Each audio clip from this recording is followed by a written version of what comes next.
Kalau lagi, Pak, pengen nggak pusing lagi hidup? Baca Quran yang banyak. Baca Quran yang banyak. Satu hurufnya itu memberikan 10 jalan buat hidup kita. Apapun masalahnya, sakit yang tak kunjung sembuh, ya, hutang yang tak kunjung kemudian terbayar. Ada yang punya hutang sini? Allah. Hutang yang tak kunjung terbayar, harapan yang begitu tinggi, pengen jadi caleg, pengen jadi DPRD, DPR pusat, semuanya. Harapan-harapan itu bisa diraih kalau kemudian kita mau mendekat dengan Al-Quran. Dan ketika kita mendekat Al-Quran dengan Al-Quran, yakinkan sepenuh-penuhnya bahwa Al-Quran itu solusi buat hidup kita. Bu, orang dulu baca Al-Fatihah itu bisa terbang, Bu. Baca Al-Fatihah bisa terbang, Bu, zaman dahulu tuh. Bener nggak, Pak? Hah? Sekarang baca Yasin 3 kali bolak-balik nggak terbang-terbang. Apa masalahnya? Ya, karena kita tidak yakin dengan Al-Quran. Kita lebih yakin kepada bank yang bisa mengkreditkan motor buat kita. Kita lebih yakin kepada Facebook yang untuk mencarikan jodoh kita. Kita lebih yakin kepada mertua yang bisa minjemin uang. Tuhan-Tuhan kecil yang kemudian membuat kita tidak yakin dengan kebesaran Al-Quran. Maka bapak-bapak, ibu-ibu, saya ingin yang hadir semua di sini, ya, keluar dari tempat ini membawa bekal bahwa kita semuanya ingin berubah hidupnya dengan Al-Quran. Siap? Siap, Pak? Oke. Dimulai dengan membiasakan untuk memperbanyak membaca Al-Quran. Ya, siap nggak? Siapnya berapa juz sehari, Pak? Halo, Pak? Siapnya berapa juz? Jus tomat. Kalau itu mas saya juga pengen, Bu, ya. Aduh, masya Allah ya. Dulu di zaman Nabi besar Muhammad Sallallahu alaihi, kalau disebut nama Nabi sholawat, Bu, jangan pelit. Orang yang pelit kata Nabi, al-bakhilu man dzukirtu indahu lam yusalli alayya. Orang yang paling pelit ketika disebut namaku, dia tidak bersalawat kepadaku. Pengen disebut pelit sama Nabi? Pengen? Enggak. Di zaman Nabi besar Muhammad, lupa lagi. Zaman Nabi besar Muhammad, itu para sahabat ada yang tiap hari 1 juz. Berarti dia hatam Quran berapa kali? Sebulan sekali. Betul nggak? Ada yang 1 hari bacanya 2 juz. Berarti 15 hari hatam, 2 minggu hatam. Ada yang bacanya 5 juz sehari. Berarti 6 hari atau 1 minggu hatam. Ada yang setiap hari hatam. Ketawa ibu. Setiap hari hatam, Bu. Bukan hatam sinetron. Setiap hari hatam. Ya, hatam Al-Quran. Ada yang sehari 2 kali hatam. Emang ada Ustadz? Ada. Imam Syafi'i, tahu Imam Syafi'i? Tahu nggak? Bukan Mang Syafi'i, bukan. Imam Syafi'i. Tahu nggak? Hah? Tahu, Bu? Imam Syafi'i nggak tahu? Michael Jackson tahu? Parah nih. Al-Imam Muhammad ibn Idris Asy-Syafi'i, ya, imam kita di dalam bidang fikih. Gurunya Imam Malik ibn Anas, muridnya Imam Ahmad bin Hanbal. Lahir di Gaza, Palestina, belajar di Mekah, pergi ke Yaman belajar bahasa Arab, pergi ke Irak belajar fikih, lalu pergi ke Mesir dan wafat di Mesir. Itu Imam Muhammad ibn Idris Asy-Syafi'i. Punya kitab namanya Ar-Risalah dalam kitab usul fikih, punya kitab namanya kitab dalam kitab fikih. Menghafal kitab Al-Muwatta karya Imam Nawawi hanya dalam waktu seminggu. Itu Imam Syafi'i. Tahu Imam Syafi'i tahu? Imam Syafi'i itu kalau Ramadan ya, hatamnya 60 kali, Pak. Hatamnya berapa? Berarti sehari berapa kali? Saya minum dulu ya. Biar hatam. Berarti sehari berapa kali hatam? Berapa kali? 2 kali hatam. Bu, milih yang mana?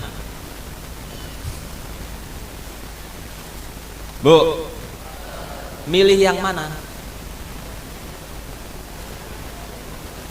Hah? Apa? Yang berapa? 15 hari? Hah? Bu, hei, ditanya kok milih yang mana? Kok diem? Apa saya salah bahasanya ya? Apa bahasa Surulangunnya? Milih yang mana? Pak, milih yang mana? Hah? Yang mana, Pak? Yang pertama. Siap? Angkat tangan. Yang siap pertama siapa?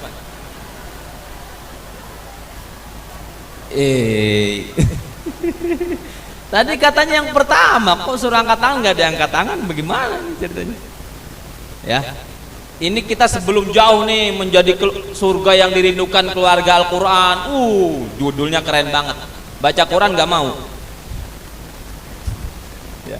Sebelum kita nanti ngapal Quran, bagaimana menurut Ustazah Nabila yang pengalaman selama ini ngapal Quran? Sebelum itu semuanya, kita semuanya ini dekat nggak dengan Al-Quran? Itu yang pertanyaannya. Jangan-jangan kita jauh daripada Al-Quran. Sehingga kata Nabi besar Muhammad, innallaha yarfa'u bihadal kitabi aqwaman wa yadha'u bihi akharin. Sesungguhnya Allah mengangkat derajat satu kaum dengan Al-Quran, dengan kitab ini, dan bisa menjatuhkan kaum yang lain juga dengan kitab ini. Bagaimana mengangkat suatu kaum? Kalau dia kemudian dekat dengan Al-Quran, jadikan Al-Quran teman hidupnya. Bagaimana bisa menjatuhkan suatu kaum? Kalau Quran cuma jadi pajangan di rak-rak bukunya, Quran cuma jadi mas kawin untuk perkawinannya, Quran yang dibaca kalau ada orang mati aja, Quran hanya dijadikan kemudian pajangan buat dinding rumahnya atau gantungan kaca mobilnya. Betul nggak? Betul?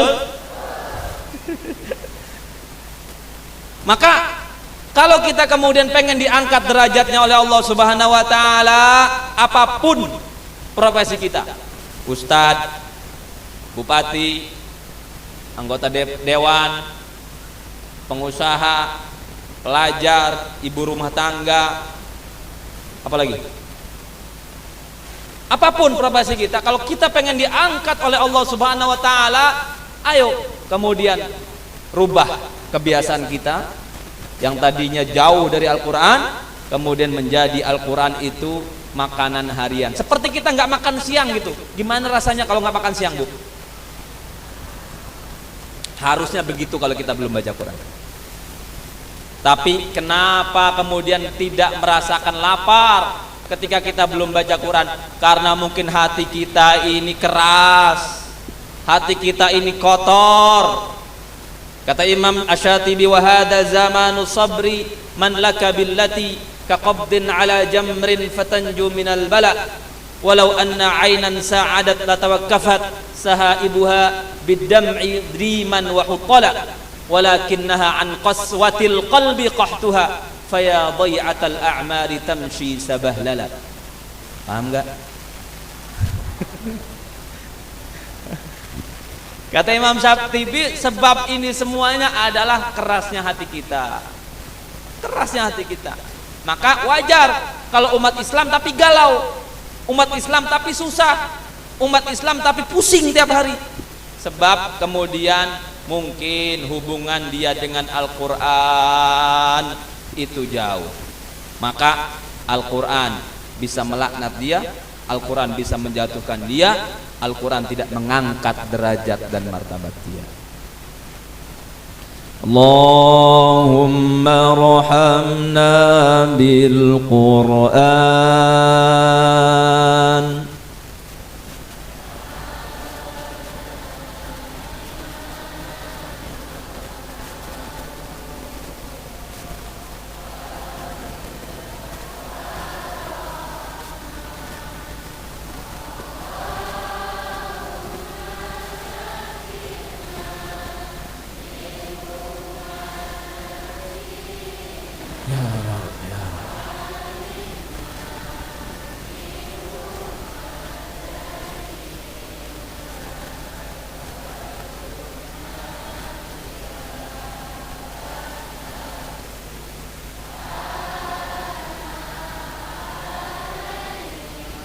Amin ya Rabb.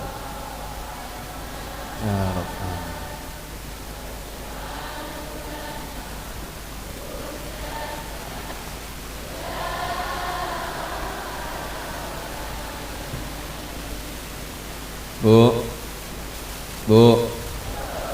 Bu, satu juz itu cuman 30 menit.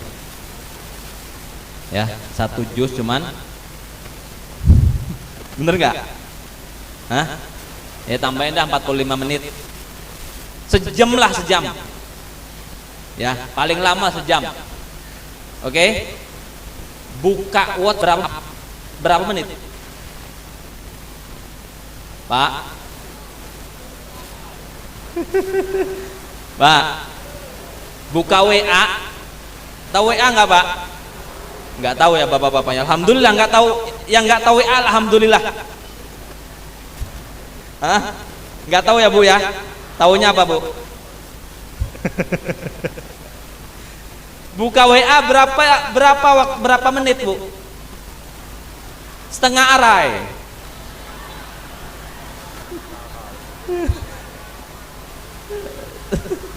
Setengah arai. Masya Allah. Sekarang keluar dari ruangan ini, kita janji, ya, kita mau rubah. Kita sisihkan waktu yang tadinya buka WA, dipotong waktunya untuk baca Quran. Siap? Siap nggak? Berapa juz siapnya sehari?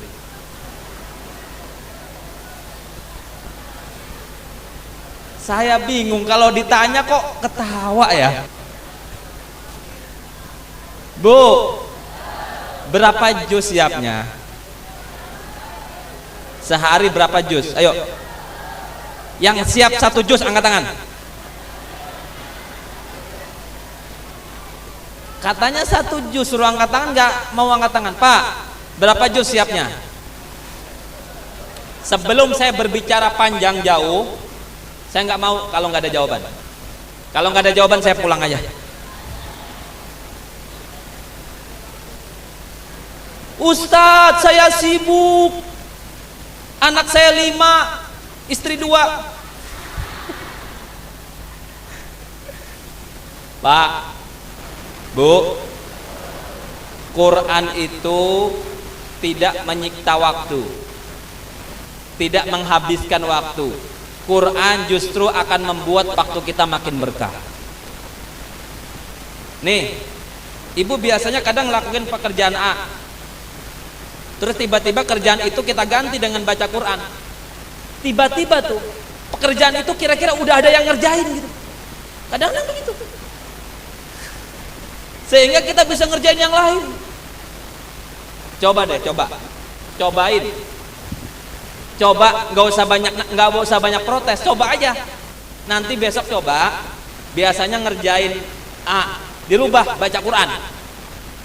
Nanti waktunya malah tambah banyak, bukan tambah kurang. Bu, Ya. Yang tadinya nonton sinetron 2 jam potong. Setengah jam buat baca Al-Quran. Siap nggak?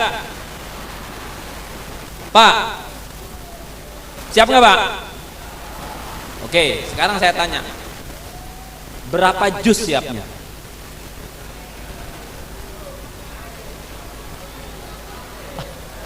Apa Pak?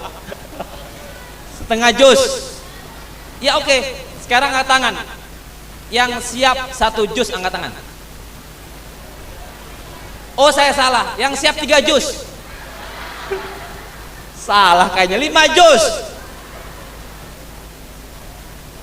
Allahu Akbar. Oke, 1 juz ya, siap ya.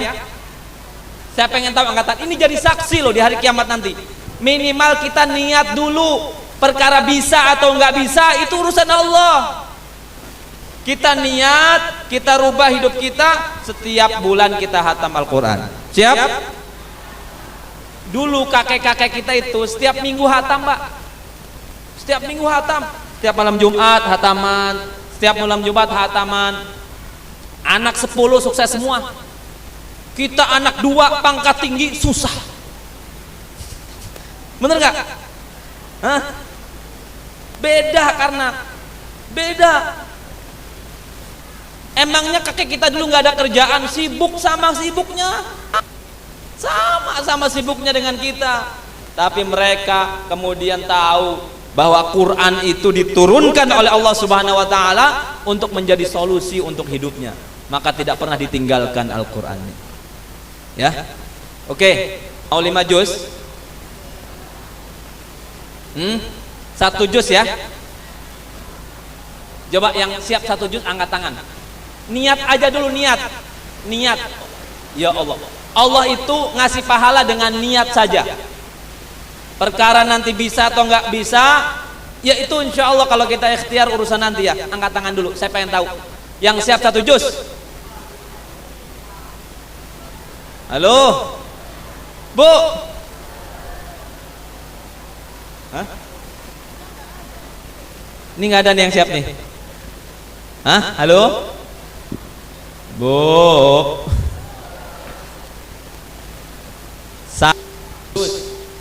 30 menit loh. Dari 24 jam kasih 30 menit buat Al-Quran. Nggak ada yang siap. Mana angkat tangannya, mana? Yang tinggi. Jangan diturunin dulu. Nah, ini yang depan-depan berapa? 5 juz? Ya. Berapa? Hah? Ibu, berapa Bu? Bu, 1 juz. Oh, udah ya, angkat tangan, makanya angkat tangan. Yuk coba angkat tangan. Malu-malu kayaknya nih Ustadz. Ya, apalagi alasannya? Alasannya apa? Sibuk tadi udah saya jawab. Apalagi alasannya coba? Kira-kira apa yang membuat alasan kita nggak bisa untuk baca Quran? Halo?